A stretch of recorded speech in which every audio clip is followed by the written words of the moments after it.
Yo! Magandang araw po sa inyo lahat, kung saan mang panig po kayo mundo naroon. Sana po ay nasa mabuti kayong kalagayan. At eto po, mainit na pinag-uusapan po ngayon ang pag-aresto ng dating Pangulong, Rodrigo Roa Duterte sa pagbaba niya sa NAIA Terminal 3 galing ng Hong Kong. Ito po ay kahapon.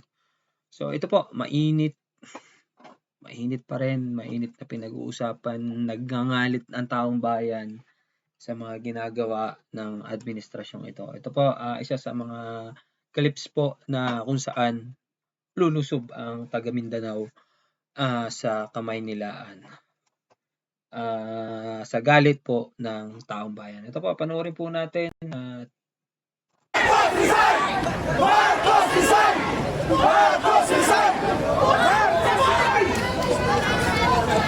Nagagawa eh. Matanda na yung tao, nagpapahinga sa tao. Talagang pinili siya sa estrada. Mabigat talaga sa kalooban ng mga tao ngayon. Lalo yun sa Hong Kong.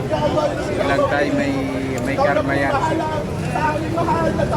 Kailangan maagapan. Pasukin mo siya sa pangwalong gate ng lana ng paraiso. Ang pangwalong gate ang pinakamataas na level ng paraiso ng ating mga Muslim. At yan ay binigay Tatay Digong. Dahil sa panahon ni Tatay Digong, milyong-milyong buhay ang sinagip niya mula sa mga durugista.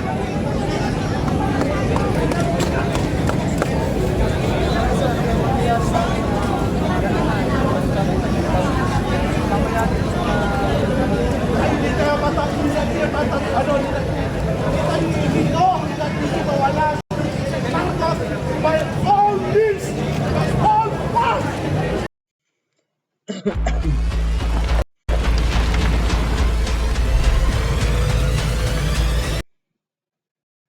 Whatever it takes, do it! Yes! Huwag kang pakapante, Marcos! Ilan ang araw mo? Ilan ang araw mo? Tandaan mo, Tatay Digong ay isang taktisan. Hindi mo siya matatalo sa isang lako. Ilalaro mo yun.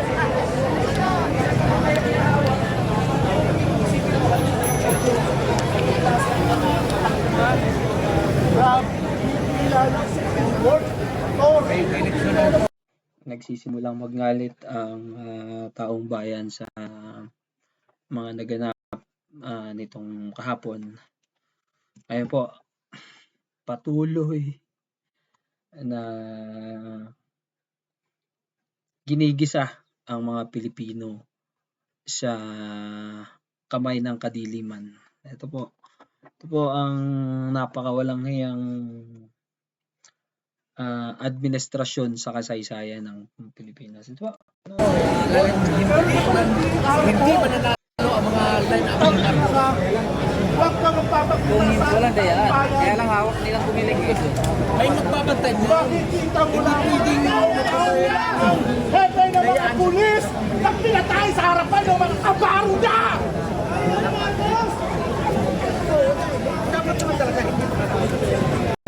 Sobra na!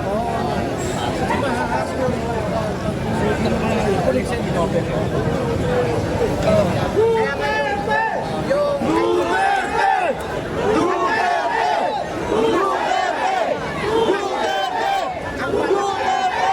Duterte! Meron talaga pagkang tao na nag-atlas.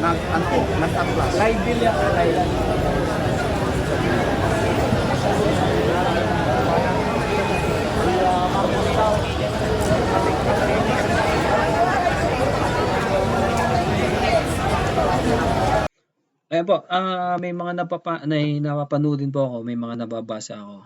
Anytime po, pwedeng sumugod po yung Mindanao, MNLF, Moro National, Moro Islamic, yung sa Bangsamoro Group, dyan sa Mindanao. Yung legitimate nga dyan na pagmamay-ari ni Mishwari yata yun. ayun po, isa sa mga tumatayo at isa sa mga nababasa ko na maaaring lumusob sa Kamaynilaan, sa Malacanang. Ayun po, yung isa sa mga nakikita ko po at saka yung 'yan ni-speech, nag-i-speech po yung ang head ng, Bangsamoro. Tuloy natin.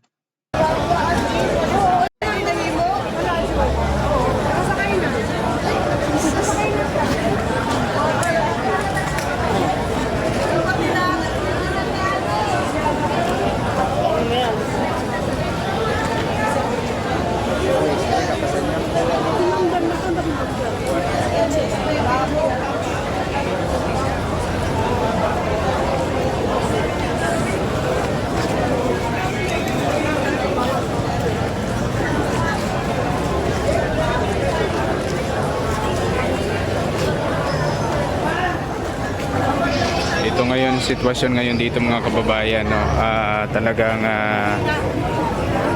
galit na ang mga taga-suporter ni PRRD at isa na tayo doon mga kababayan, talagang may sakit na. Si Tatay Digong ay talagang pinilit pa talaga, no, na isakay sa eroplano at may nakita nga tayong live at yun nga, nakasakay na daw po si PRRD sa eroplano kanina. So titingnan na lang po natin kung ano po ang susunod na mangyayari dito sa mga supporters. Talagang sumabog na talaga to sa galit na galit na.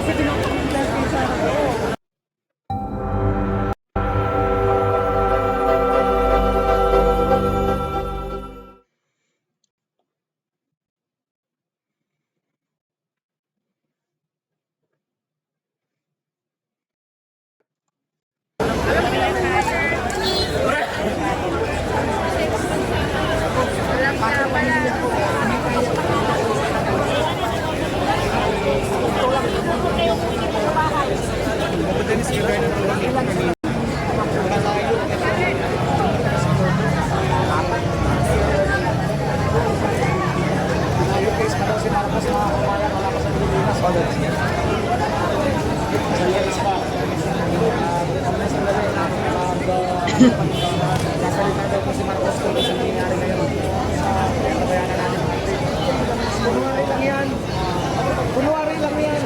Magsasalita. Para humupa yung galit ng taong bayan. Yan, ilang bisis na. Ang bigay mga kaubayan, hindi pa uwaso sa kalitan ng aeroplano. Sinungaling naman talaga ang mga sinungaling. Sinungaling yan. Kapag sinungaling ka, sa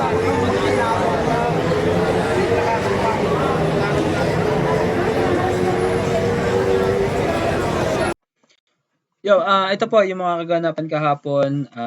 Kung gusto niyo pa pong panoorin niyo po yung buong update nito sa